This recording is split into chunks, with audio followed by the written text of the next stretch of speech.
வைக்கிறாங்க.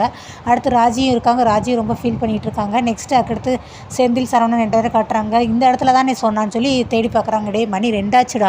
இதுக்கு மேலே எப்படிடா அந்த பொண்ணை நம்ம தேடி கண்டுபிடிக்க முடியும்னே?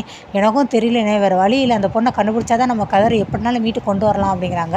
அடுத்து விடிஞ்சிருது, விடிய காலை ஆயிடுது.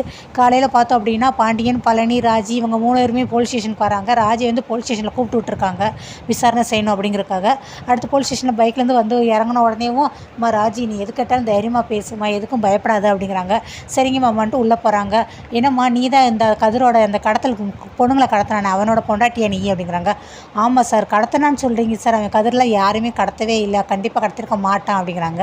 ஆமாம், இப்படியே எல்லோரும் சொல்லிக்கிட்டே இருங்க, நான் இந்த கேஸை எப்போ தான் நான் முடிவுக்கு கொண்டு வர்றது, இன்னும் 1 மணி நேரத்தில் நான் இந்த கேஸை முடிச்சு ஆகணும், எனக்கு மேல் இடத்துல ப்ரெஷர் வந்துக்கிட்டே இருக்குது அப்படின்னு சொல்லி அவர் பயங்கரமாக கோவப்பட்டார். பாண்டியனும் வர்றாங்க. சார் அதுக்கு என் பிள்ளை சொன்னது உண்மைதான் சார், அவன் சொன்னது என்ன ஏதுன்னு விசாரிங்க, அந்த பொண்ணு எங்கே